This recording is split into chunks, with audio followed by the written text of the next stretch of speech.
Hi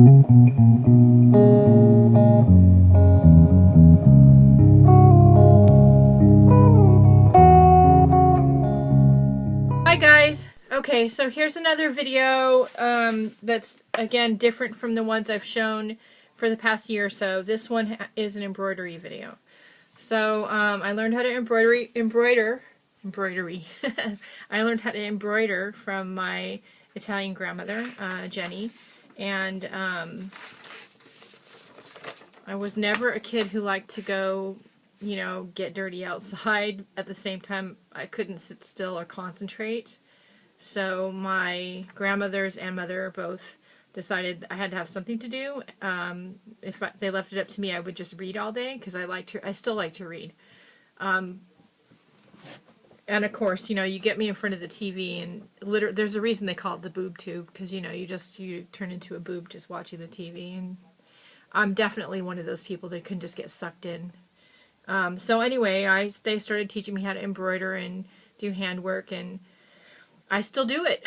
So this one project I'm going to show you is a simple little transfer project. This one is going to happen to be for aprons, but I've done this same project on cocktail napkins and different things like that. In fact, when I pause the camera, which I'm going to have to in a minute, I will go get a couple of said napkins to show you.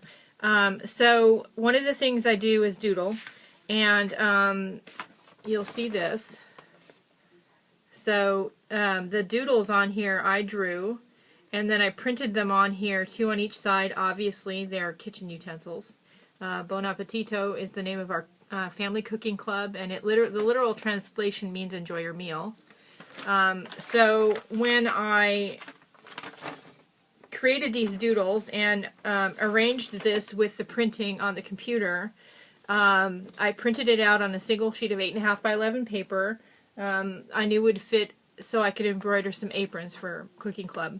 And I finished one apron and I have never finished the other. So since I have to be home, and this is something I can do mostly right-handed, I'm going to try to finish these. So the only thing is, when you do something like this with writing, make sure you flip the whole image so the writing is backwards before you print it.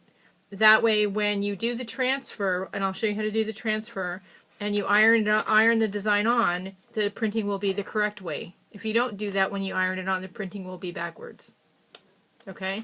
I am going to get some things to get. I'm going to go get a couple of the napkins to show you, and I'll be right back. Okay, so these little napkins I've done, I have a whole bunch of them for when we have dinner parties and things, and these are little cocktail napkins. I got them originally just plain white at Sur La Table. I think they come in a pack of 6. I still have a couple sets left. They went on sale and I bought a whole bunch of them because I do want to do some more for gifts. But each set of 6 has a different theme. Trees, leaves, the ocean, whatever. So this one, here's one from the ocean. And they're just simple, nothing too complicated. Simple stitches, a back stitch, a couple of French knots. Most of them are just back stitch. This one is just, I don't know, they were just corner designs. Here's a tree, butterfly, another tree. I have more. I just grabbed a few. This is just a few of what I have. Strawberry and a bird. I have a whole set of ones with different birds on them. So those are a few of what I did. Now for some of these images, you don't have to create your own image or doodle. Some of these are just clip art things I either had on my computer in one of my many, you know, programs like Microsoft Word or Publisher or whatever. And I just found some of these, you know, on there. Now these are red now because the red is the transfer pencil. They originally were black and white, and then you just trace around it with a red transfer pencil. This one doesn't have a name on it, but Martha's, they're called Martha's, I don't know, Martha's. She makes heat transfer designs and heat transfer pencils. I like to use the red pencil for this. You just trace the design out with your red pencil, and then you lay it face down on the fabric and you iron it on. Follow the package directions. These heat transfer pencils, you can get them at any fabric supply store. Any place really that has embroidery stuff should have these. I like the red because you can see it on most fabrics. Although normally, when I do this, I do it on white. See, there's another bird.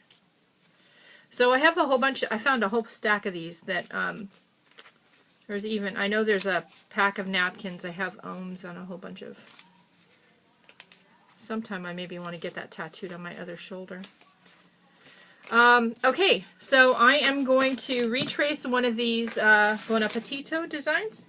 And I'm gonna iron it on some of my, I have 3 aprons to do. And I will take y'all into the laundry room with me to see. It's not hard, it's easy.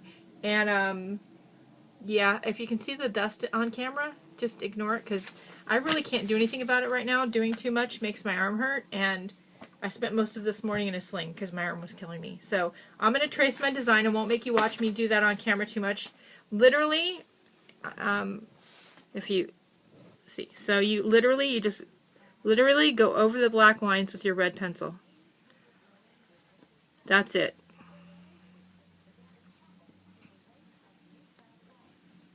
Okay, so I'm going to do the rest of this design and and I will take you into the laundry room and we'll get it transferred. I'll be back. Okay, we're in my laundry room and I'm on the ironing board and I have my design. I have it face down on my apron and I'm centering it on the top of the apron where I want the embroidery to be.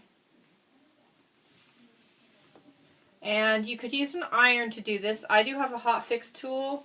Or a hot mark tool, what is it called? Hot mark tool, I don't know. It's for actually, you can use it for a lot of things. I know they sell it where they sell like the it's a wood burner tool. It has this flat iron end, and the flat iron end works really great for doing this. If you don't have this, an iron will work fine. You just have to keep moving it around and use your hottest setting with no steam.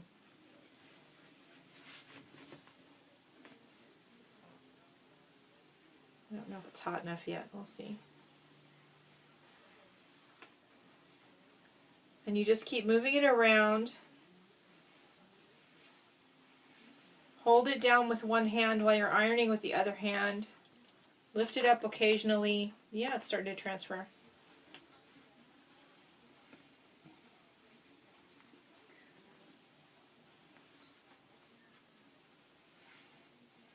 And just keep doing this until it's transferred on there dark enough and you have the whole image on there. I'm going to go ahead and I'm going to do all, I think I have 3 aprons. I'm going to do all of them. I might as well embroider them all, you know, while I'm home. So I'm going to do that. I'm not going to make you sit here and watch me do it, but I will do that and I will be back. Oh, be careful when you're using a tool like this. Don't touch the brass end when it's plugged in and on. It is hot. There's a reason it's called a hot mark tool. You will burn yourself. All right, and don't leave it unattended because you'll start a fire. All right, I'll be back.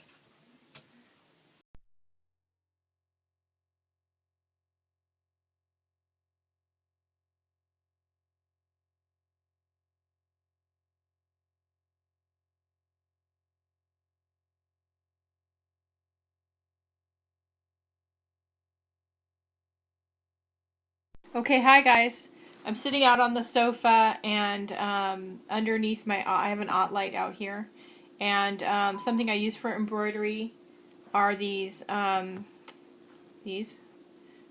from the medical supply. That's my phone. You know, we have the ringer turned off and we don't ever answer it. People still call it because, yeah, I don't know. I don't get it. Anyway. These are from the medical supply. I think they're bandage scissors. I'm not sure. They're the best embroidery scissors on the planet. I have a couple pairs of them, and I really love them. They stay in my needlework bag. They don't get used for anything else. Not paper, nothing. I was right when I checked my floss. I did last time use 2 strands for the doodles, 2 strands for the big letters, and 1 strand for the little small print. The fork and spatula are done with, you can't see, the fork and spatula, they're done in red. So let me see if I can turn the iPad. Let's see, okay. So to do a back stitch, I'm going to pick a part of the design. I usually start down here in the bottom. There's a straight line. So I already knotted my thread on the back. So I'm going to pull it up, then I'm going to take a stitch, put it back down the bottom, and I have one stitch, see? Then I'm going to come back up in front of that stitch about an equal length to the stitch I already made. See? The stitches don't have to be perfect. They just, you know, do your best. Okay, it's been a while since I did this. I might actually need my reading glasses, but we'll see how far I get. So you just keep doing this, following the design, following your lines all the way. When you run out of thread, make sure to knot it on the back. Trying to keep your stitches as straight as you can. That's it. You want rocket science. There is a way, and I find I don't have too much control when I do it this way, but the proper way you're supposed to do that is bring it up through the front, put it through the top of the prior stitch. You're supposed to pull it up this way. I don't always like to do it that way, especially when I'm going around curves. When you're just doing a straight line, it's okay. There's really no wrong way to do this. It's just a simple back stitch. Alright, I'm going to keep working on this, and I'll be back. Hi guys. Okay, so, sorry, my hand is in the way. Okay, so I thought as I was embroidering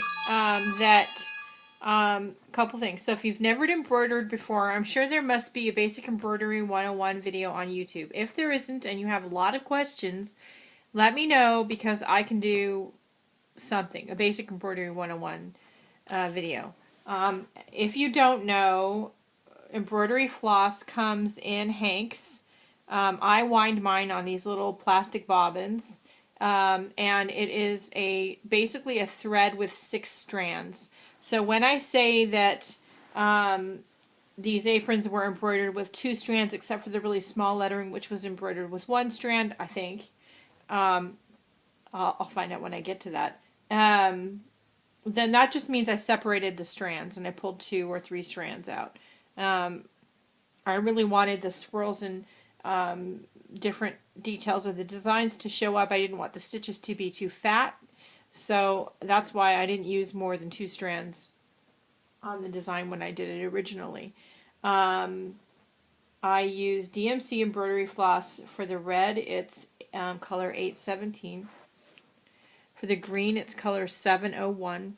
And black, it's just black. It's color number 310. This is what the first 2 look like. Right? And I'm going to finish embroidering, and then at the end I will go over with all of you how to seal your knots, how to get rid of the red transfer pencil, and all of that stuff. What you're going to need to look for when you're at the fabric store if you're going to try a project like this. It's fun, and it's easy, and it's a great way to spend the time when you can't really do anything else, you know. I can do this and I don't have to move my shoulder too much, so then it doesn't hurt. Alright, I'll see you later. Bye. Guys, so I wanted to film this one little bit tonight before I go to bed. I finished this one apron. I'm going to right now put on all the knots on the back, and when you do embroidery, well, my grandmother always taught me the back should look as good as the front. Okay, my backs never look as good as the front, so they always look like this. That's as neat as I can ever get the back. But I do my best. If it's on something that's going to really show, like for instance the liner to like a bread basket, I will sometimes back that little piece where the embroidery's been done with another little piece of fabric that I sew on. I'll use fusible interfacing or something to like cover up my mess, basically. But what I always do is I always use a little bit of fray check on the knots. It's a clear, washable, flexible, like a glue. It keeps fabric from unraveling. I figure it'll keep the knots from coming undone too. So I always do that. I'm going to put some on tonight, one on each little knot that's on the back of the apron, let it dry, and then I will be back tomorrow. Bye. Guys, okay. So, I finished the apron last night, as I said in the previous clip. And before I went to bed, I sprayed all over the embroidered area with a color fast stain remover. So the last step you have to do is wash your apron to get the red transfer pencil off. I have found that the best way to do that is to use spray the whole thing with a stain remover and then wash it. Now, my only caution to you is use a stain remover that's safe for color. Your embroidery floss is color fast. It's not going to run or bleed, but you don't want to use a stain remover that has bleach in it. Nothing is that color fast. I use this, I use Shout, Triple Action Shout. It works great. And I actually sprayed this last night before I went to bed, and it's still damp. I just kind of bunched it up in a ball and let it soak. I'm going to spray it one more time, but you can see that most of the red is gone already. I haven't even washed it yet. So do that and wash it and dry it, and then you have a new apron to either wear and enjoy or give away. Give this a try. Let me know what you think. I do believe if you go to my website, to my free stuff page, there is still a link on there to a free file of clip art. They are all hand-drawn little clip art doodles by me, and I'm pretty sure that these, sorry, I'm having a bad morning, that these utensil doodles are in there. If they're not, let me know, and I have them. I have the originals. If nothing else, I can rescan them. But I'm pretty sure they're in there, along with a bunch of other stuff. So have fun, enjoy, and if you have any questions, leave something in the comments below. See you later. Bye.